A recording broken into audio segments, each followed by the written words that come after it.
I'm going to take 2 name tags. Instead of writing Ari, I had 2 name tags that said, "Where's Grandma?"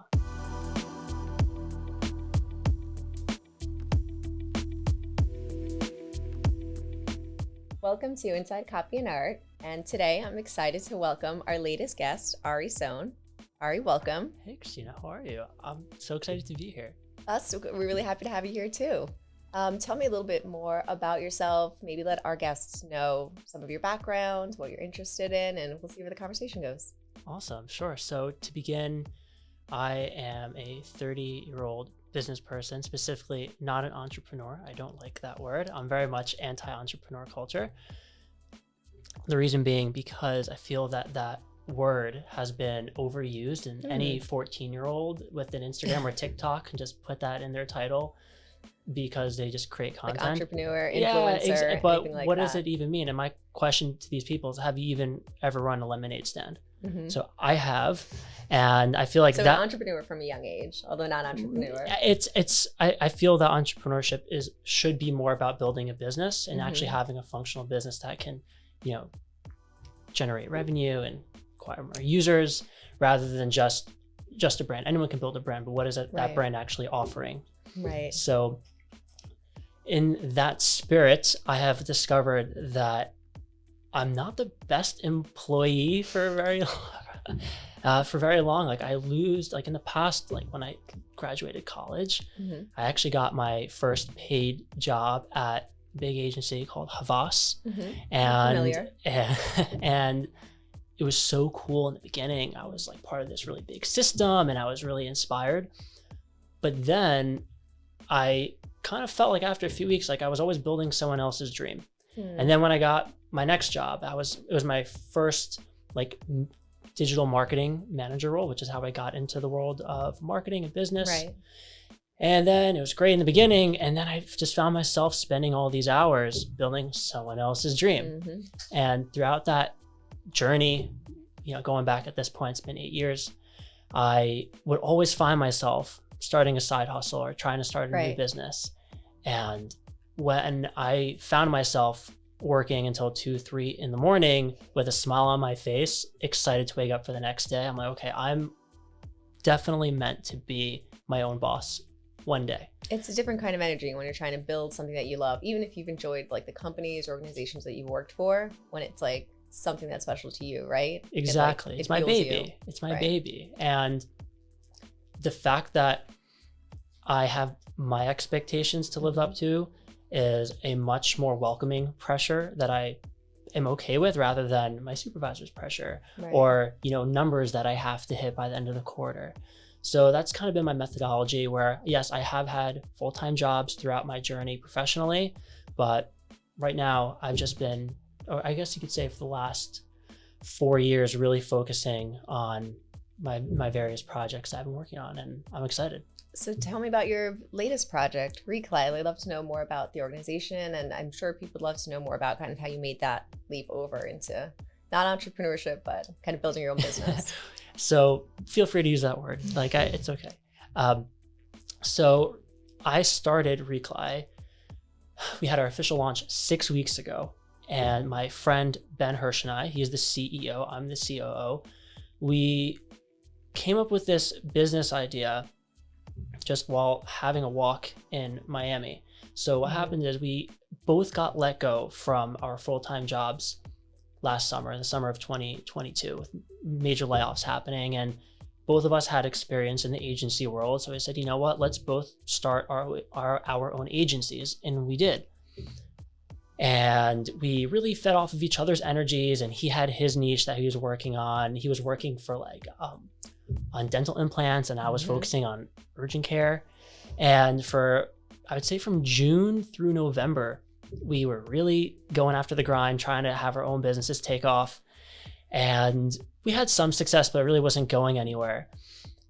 Until one day, Ben approaches me. He's like, hey, Ari, I found this really cool software. It's deep in the catacombs of a sketchy Facebook group. I really think this would be a cool business idea. Do you want to work with me? I'm like, dude, I wanted to work with you since we both got fired. He's like, what? I've also wanted to work with you. Now we have a reason. And it's kind of like this love story. Like we're both like kind of nervous to ask each other out because we both had our egos like, oh, I have to have my own business and you have to have your own business. But, we said, okay, like let's explore this. So I flew down to Miami in December and we went on a 3-hour walk talking through the whole business plan. And we realized that this software that was created for data service providers, DSPs, to help businesses in their sales and marketing find their ideal target audience was not being utilized in the way that we thought would benefit businesses the best. So like we're thinking to ourselves, are we crazy for being the first people to like find the software and actually repurpose it in a way that we could totally change the industry? And we looked into it and there's no one else doing what we're doing, which I'll explain in a little bit. And so I remember we asked ourselves like, are we pulling the trigger on this? Like yeah, maybe the perfect time. Yeah. So we did it. And Ben being in Miami and myself being in New Jersey has had its challenges, working remotely, but in just the past 6 weeks, I have been blown away with how much progress we've been able to make.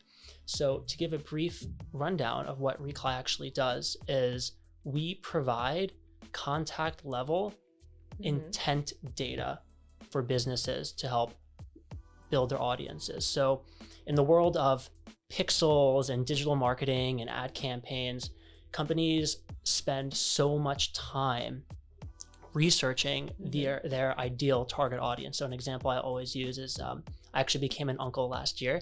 Oh, and congratulations. Thank you. So my sister had to buy a stroller. What do I know about strollers? Look, go on Craigslist, get like a $20 stroller. But no, there's this company called Bugaboo, and you could pay like $1,500 for a stroller, like 2 cup holders, like amazing, bottle holders. And so what Bugaboo would do when they're building out their digital ad campaigns is they think about their target audience. Like, okay, let's target women 25 to 35 that live in warm weather states in these zip codes with this level of income because we feel that they are going to be more likely to purchase our premium product. But what's the issue? The issue is that there's plenty of women 25 to 35 who not only don't have kids that need a stroller, don't have kids, right? Or they can't even afford it. They just happen to live in those zip codes, or it happens to be that perhaps their partner is the one that would make that purchase and not them. So in the world of digital ad spend, close to 98%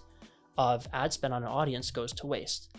Because yes, you have that ideal avatar of a client of who is your ideal client, but you don't know if there's any intent. Right. Well, it turns out that only 2% of that audience is actually interested to begin with in being a customer. So with our software, and the pixel that we install is one of our things that we install is it collects this contact level data of all visitors with their name, phone number, emails, etc., the companies that they work at, and their entire customer journey on your website.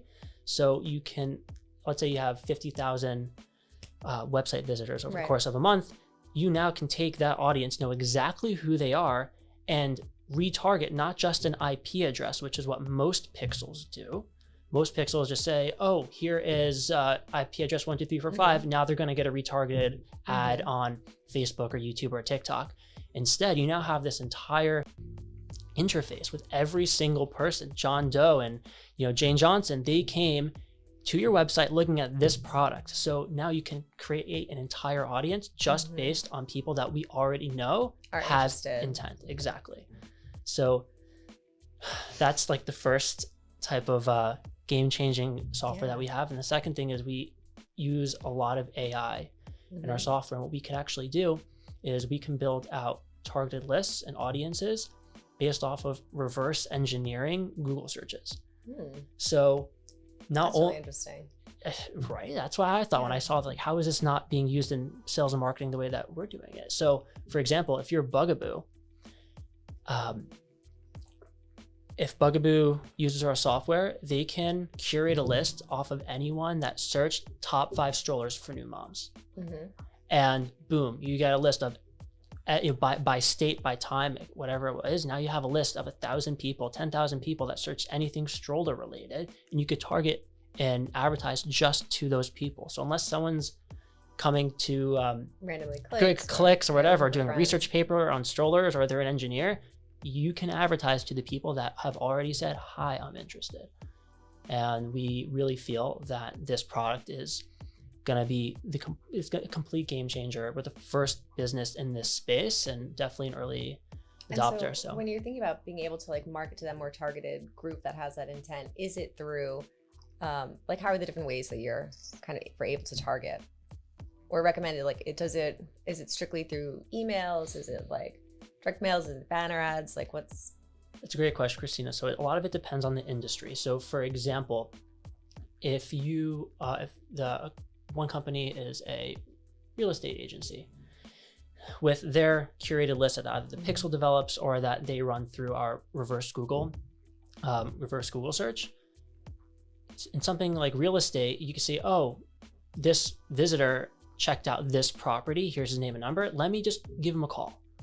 That's just like the most basic form of sales. Okay. But also you could do follow-ups with email, and it's no longer cold email. It's actually warm email. You're not wondering, does this person want what we're offering? And so the biggest player in our field, when people ask like, oh, who are Reclai's competitors? Zoom Info, they're a $15 billion publicly traded company, and they have hundreds of millions of contacts out there that for over $10,000 a month you have access to, which is a pretty steep price for most businesses. And Zoom Info has no qualms about providing you information of emails and phone numbers that aren't properly updated, or they've been disconnected, or the person that says, oh, they used to be the VP of marketing, they would be the ideal target to go after, the decision maker. But they actually left that job 2 years ago. And so you're paying for data that is out of date and stale. Versus with us, we pull our information every 3 hours.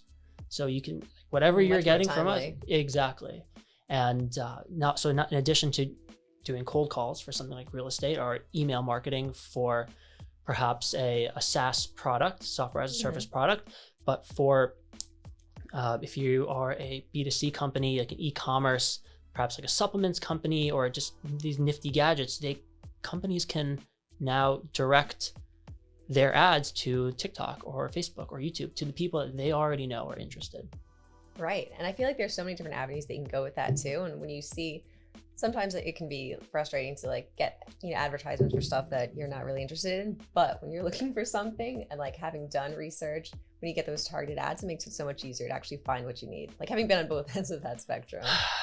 Yeah, it's also really, really, really creepy. I was talking about Oreos with someone, and next thing I know, like 10 minutes later, there was an ad for custom Oreos. Really creepy, but that's the world we live in. Yeah.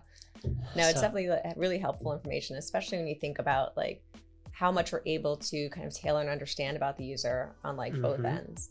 Yes, and especially knowing the visitor's journey, like what page they clicked on, how long each page were they there for? Did they read it? Did they share it? And that's all data that's out there. But most people don't have the ability to capture that. Yeah. And so Reclai comes off the name Reclaim. So we help businesses reclaim information that is out there for the repurposing of building their businesses. Right, to better target their customers, to find like customers that actually are looking for that product or that service. Exactly. And I think you got a new employee recently. Right? Yes. So we onboarded our first employee this past week. Her name is Ashley Ainsworth, and Ashley was completely built off of AI. She is not a real person. I love that. And when I was in Miami last week, working the week with person to person with Ben, and which is a whole other thing. I love working in an office. I love working, it's kind of like hand-to-hand combat where there's a certain accountability. But I was talking to a friend of mine who is a director of marketing at a healthcare ad agency, and I reached out to him for pointers on email marketing, and he's like, Ari, that there is a significant higher open rate for emails that were sent by someone named Ashley. And I'm like, you gotta be kidding me. And I looked into it, and it's true. Like, don't send emails from a Bob. Send emails from Ashley. And like, okay, well, we're this AI company. So how are we going to actually turn this into like actually being leaders in this space? So are you familiar with some of these new AI tools, ChatGPT and Dolly? Yes. So we went on Dolly, and I'm like, okay, Dolly, we want create me a professional LinkedIn profile picture of a business development representative, blonde hair, hazel eyes, make it look realistic. And I had several options of who I wanted my new employee to look like. We had this round table decision. Okay, we picked, this is Ashley, this is Ashley's gonna look like. And then we went to ChatGPT and said, ChatGPT, create a bio for Ashley.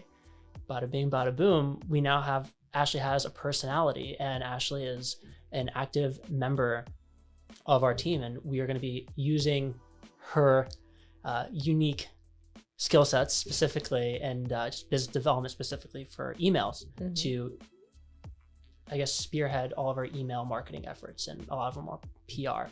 And hopefully Ashley is really well received, and from what she says on her LinkedIn page, she's excited to work with us. I saw that. So yeah, I like the total infusion of the AI into kind of almost every aspect of the organization.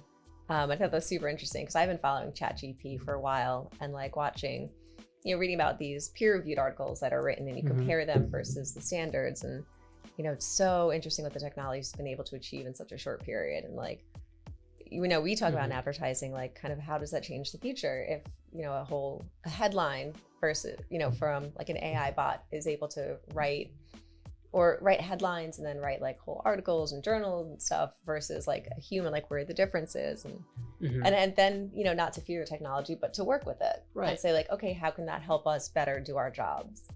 And I think that's really important what you're talking about, because as much as we can leverage AI, there's always going to be that human element. And in my opinion, for the 10 years I've spent working as a marketing professional, there is a certain level of like just attention grabbing that you always have to have your collateral or your call to action to just like grab that attention. And actually, I want to share a quick story about that. I think I earned my stripes as a creative marketer about 3 years ago. 3 years ago. 4 years ago. It was right before COVID. This is like a few weeks before COVID broke out. I'm a member of an organization in New York called New York EdTech. It's the EdTech educational technology group in New York City. And some other business ventures, which we may talk about later, are kind of dabble or there's some crossover in the education part. So I figured, let me go network. I love networking. I love meeting new people. Let me do my thing there. So I show up my first time at this event, and I was immediately handed a name tag. I'm like, oh, let me be creative and funny. Instead of writing Ari, I'll write Batman. I'm so funny, right? And it was okay. Like, I met people, and I had to like end up reintroducing myself. But I really loved the organization. I loved the people. And I said, I'm going to come back to the next event. So now this is the end of February 2020. So this was 3 years ago. And I said, I'm going to do something a little bit different. When I showed up, the meeting was near Union Square in Manhattan. When I showed up, instead of taking one name tag, I took 2 name tags. And before I finish with the story, I'm just going to briefly add that my business that I was kind of networking for is Preserve Us. It's a cemetery digitization. Which is really interesting. We'll have to come back to that. So it's a cemetery digitization company. And I figured, okay, I'm going to take 2 name tags. Instead of writing Ari, I had 2 name tags that said, "Where's Grandma?" And out of the 100, 150 people there, I didn't have to introduce myself once. I had everyone coming up to me, and most people thought that they were coming over to be like funny or witty and be like, oh, she, what do you like? I was like, oh, she lives here, she lives there. But a lot of people are like, my grandma's dead. I'm like, oh, I'm sorry to hear. Do you know where she's buried? Actually, no. I'm like, oh, I can help you with that. That's exactly what I do. And what I noticed is that I was able to capture attention without asking for attention. And once I saw that proof of concept, I've really been I've done the best I can to implement that into other aspects of whatever business I'm building, whether it's AI or cemeteries. Which is great, because I feel like that it's not attention getting for the sake of getting attention, but to like call attention to a solution or a potential like service that can help people. Correct. And I went to last month. I went back to the EdTech meetup for the first time since pre-COVID, and I walked into the door. Yeah, and I walked in. It's like, oh, the cemetery guy's here. So tell us. So where's Grandma? Okay, so how do you figure that out? Okay, so the precursor to Reclai and what really was my first major project as a business person was and is Preserve Us. Preserve Us is a cemetery digitization platform, which essentially is Google Maps for headstones. So just like anyone could go into Google Maps and type in Starbucks or CVS, and all of the various Starbucks in the area populate on the map, instead, you can type in Margaret Jones, and all the Margaret Joneses on the map pop up with a little red ping, and you click on that ping, which is an indication of where the headstone, the marker is, and that opens you up into a profile. And there's photos, there's the inscriptions, the relevant birth dates and death dates, and the family history, and with directions to a 6-inch margin of error, just like Google Maps would give you or Waze would give you. So how'd you decide, like, where did this business idea come from? So in 2018, I had the privilege to quit my job and take a risk and move to South America, to Colombia, and I worked for free. Go Colombia. Yeah, it was amazing. And after that experience of working for free, I learned so much and had an incredible mentor. But when I came back, I didn't have much to do. It's the summer of 2018, and I moved back into my parents' house. I was living in the attic. I was 26 years old, and I needed to figure out my next move. So my uncle, that lives up in Albany, New York, where I used to live growing up, he reaches out to me. He's like, "Hey, Ari, like, I hear you're unemployed." I'm like, "Thanks for rubbing it in." He's like, "Well, our synagogue up here, where our family has been members for like over 150 years, our great grandparents are buried there. We are in the synagogue cemetery. We are looking to digitize the cemetery." I'm like, "What's digitizing a cemetery?" He's like, "Well, if you come up to Albany for the summer, I'll pay you $2 a grave. There's 5,000 graves, and I'll show you what to do." Wow. So I'm like, okay, I can do math.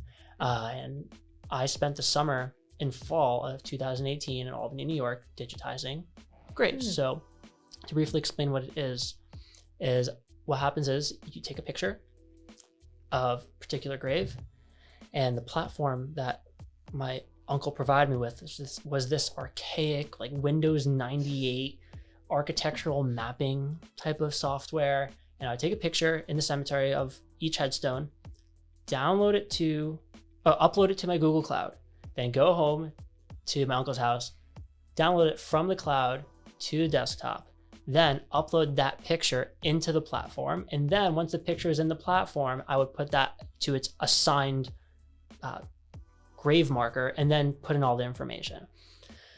And after a few dozen of these graves, I'm like, there has to be a better way to do this. And if only there was like a sexier, more like a better user interface version of this could be a really cool idea. Too bad I don't know anything about making apps or developing. And I went on with my work for a few weeks. And then until one day I was going through the cemetery aisles, and it was like blistering hot. It was like 98 degrees. And I came across a fallen over headstone about the size of your notebook, even smaller. And I didn't know what to do. I take a picture of fallen over headstone. So I call my uncle. I'm like, "Hey, Uncle Mark, like, what do I do here? Do I take a picture? Do I not take a picture?" He's like, "Ari, you have 4,000 more graves to digitize. Just move on to the next one." So we hung up, and there was like something inside me that said, "You know what? I can't just pass over this." So I went over. May I borrow your? Yeah. This real quick? Absolutely. So I found this on the floor, and I just lifted it up, cleaned off the face, and dug a new hole for it. Reset it, and I saw that it said Baby Jacobson 1914. It was the gravestone of a preemie that never made it, and something just clicked in me. Like, I gotta do more of this. And for all we know, like, that that baby, it was a memory. That was Right. someone's memory. Absolutely. But 1914, that was over 100 years ago. That memory has been lost. But through restoring this grave, I just brought that memory back to life. And that's when things really started kicking in. So without the approval, at the behest of my uncle, I got into cleanup mode in addition to the digitization. And I started restoring and cleaning every headstone I came across, to the point where I was running out of graves. I finished my cemetery, over 5,000 graves. I just started breaking into other cemeteries and cleaning up their graves too. And in that process, it helped really develop and manifest this sense of purpose that there needs to be change, because most cemeteries, they're neglected. People only go there when there's death or maybe on a memorial, but people go there and they leave.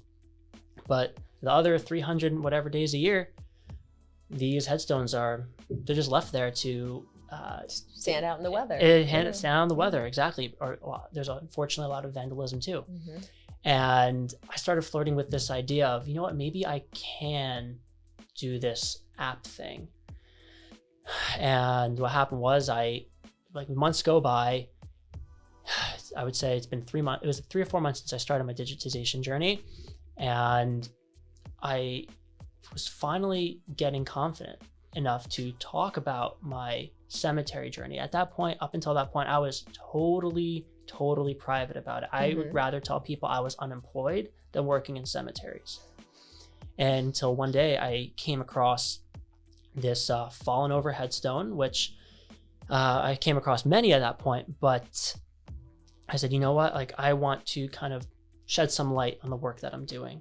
So I took my phone, leaned it up against one of the other headstones, I hit record, and I recorded myself cleaning the headstone. And I knew I didn't realize how big of a headstone it was going to be, because I saw the headstone flush on the ground, and maybe about the size of a dinner plate only showed above the grass. But then as I peeled it away, next thing I knew, I had a 3 foot, 200-pound headstone of a woman who passed away in the 1850s.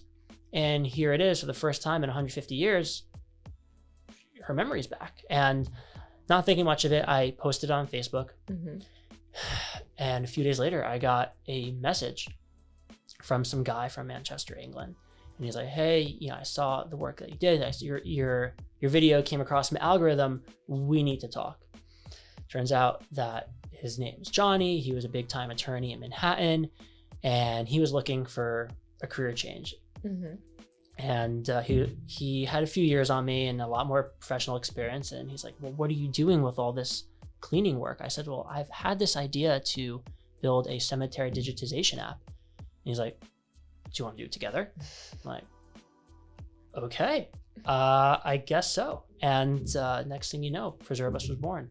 And the one thing though, I told him I would work with him on one condition, which is that, yes, we're going to turn into a profitable business and we're going to build out the software, but we still have to have volunteer cleanups as part of our offer. And thankfully to this day, I've restored 15,000 graves for free across 13 states and 3 countries.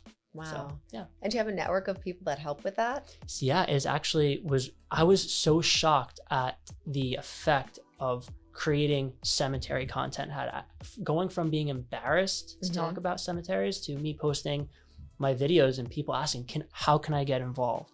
And what I noticed is that there's a certain energy about doing the right thing that's contagious. And when people are attracted to that, and so tying everything back into marketing and building a business, anything I can do to create that spark, that energy to want to get people on board without feeling like they're being sold is the most powerful form of advertising and marketing. And I feel like there's something really interesting that you show with both of these businesses where technology can be used to bring us forward into the future, right? Like chat, definitely, GPT, AI, but then there's this also ability to connect us to the past, whether it's through being able to digitize these cemeteries, or I'm thinking of even ancestry.com, where they've got the ability to show you where you're related, a history of your family. I've seen files from like my family when they came through Ellis Island. Oh, wow. Uploaded they've never seen before and would have never had access to. So it's kind of a nice tie between like the future and the past. I love how you put that. Yeah. I didn't think about it that way, but yeah, I guess there's that bridge between the future and the past, and that's just the present. Technology helps us reach that. That's the present. That's where people are, Yeah. learning from our past to have a better future. Definitely. And I think it's funny, like people think about cemeteries as like scary or odd. And where I grew up in Queens, there were a lot of cemeteries. Like right at the end of my block, there was a cemetery, and it's beautiful. It's actually really well maintained. It's got these like rolling hills and trees. And sometimes there was, vandalism that happened occasionally, but I think for the most part, people did respect it. And one of the cemeteries by where I live, it's actually where Louis Armstrong is buried. So No way. I think people tend to go over there, but they never bothered me. Like it was always a place of respect. So it's nice to see that there's still this element of being maintained. And I think it's so easy sometimes for family members to lose that connection sometimes to where somebody specifically is, or to know how to find it, or to feel comfortable looking. So this is a nice way to open that up and provide maybe some peace and like continuity to the past. I 100% agree. And, just behind the name, Preserve Us. Right. It's not just, we eventually become history ourselves. And there's certain times in life where people realize that we're not here alone. Like we are only living our lives on the paths that people paved before us. And it's such a beautiful testament to preserve and protect and pay tribute to people that came before us for the sake of the future. And that's where the technology and cemeteries, I've been able to find this fusion and really create a new conversation and getting younger people in that haven't experienced a loss in their family yet, but to share the value in it. And I think that's something that's already been, success aside, financial success aside, it's definitely a success. Yeah. I'm happy to hear that. And speaking of young people, because I always like to ask this question, kind of looking at your past, your career, if there was something you could say to your younger self, what do you think that would be? Don't second guess, don't doubt yourself investing in yourself and those risks that people who know better than you say, oh, it's too risky, don't do that, or stay on your path, which is really their path. Right, or they think is the standard path. Yeah, and I'm a big believer that positive change is always behind the door of discomfort. Discomfort is like a really unique mechanism that our body gives us to know what the right thing to do is. Right. And our fears lead us to want to stay in a place of comfort. But, if there's an opportunity that young people really feel they could really benefit from, and yes, there are risks or there's naysayers, do it. Definitely do it. I love that. It's like the point of transformation, right? It's that pivot point where there's comfort or pain. That's kind of when you get outside of your comfort zone and actually grow or do something new. Yeah, exactly. And I would say the most significant, most impactful change and development that I've had as a professional has always been through the calculated risks I've taken, not by doing things by the book. So true. I'm a full believer in that. I think you've got to take risks. I think you have to go for, especially if you have heart for something.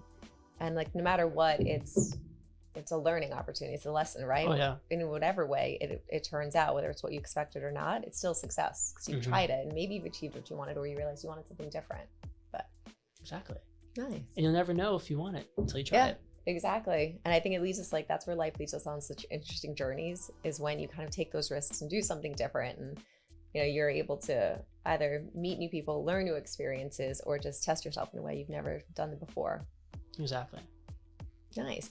Well, I'd love to do a quick segment right now, a little bit rapid fire question. Oh, so, baby. Okay. If you're down. I'm down. All right. So I'm going to ask you a few questions. Just to go with your first answer. So what's your favorite industry website? Industry website? Yeah, your go-to that you think that you always click on, read through. Probably ESPN. Okay. Yes. Good to know.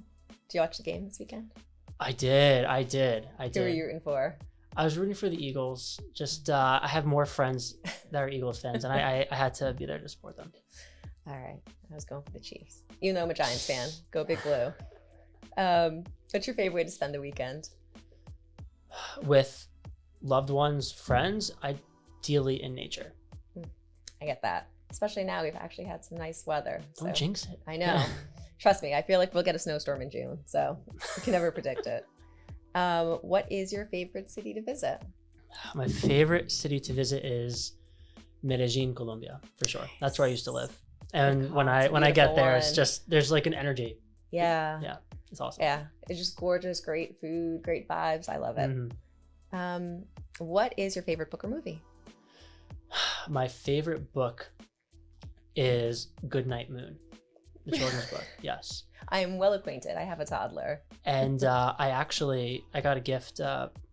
My now fiance, for our first Valentine's Day, she got me a leather bound Goodnight Moon. Wow. And I am a big believer that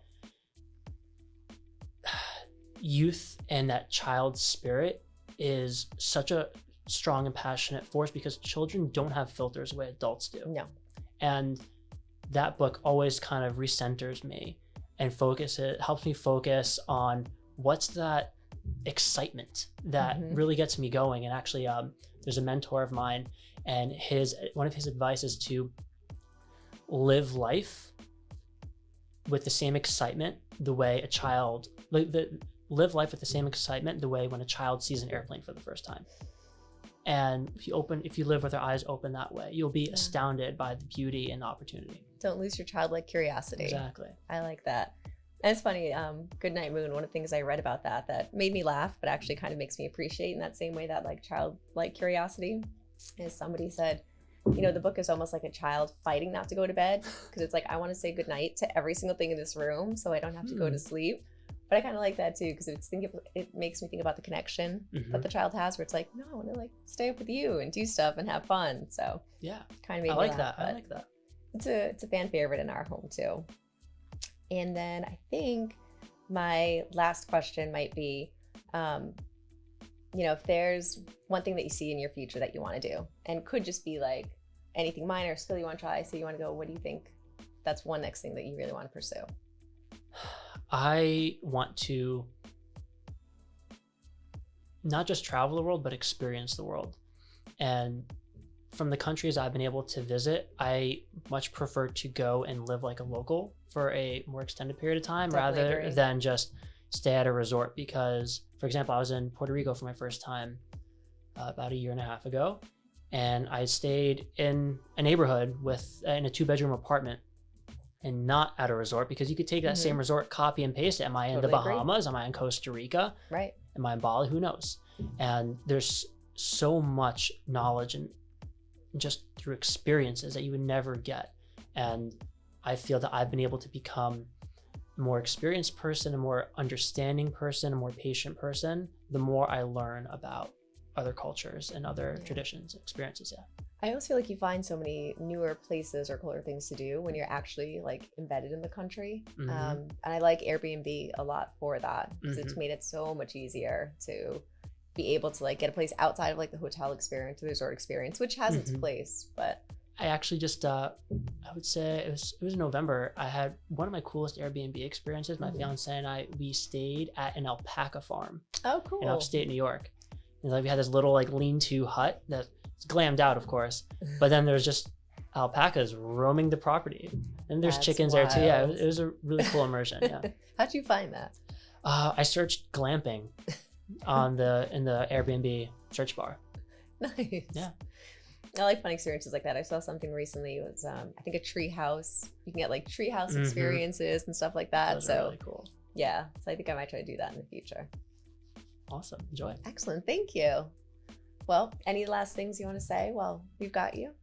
I just wanted to say thank you to Christina and Elena, of course.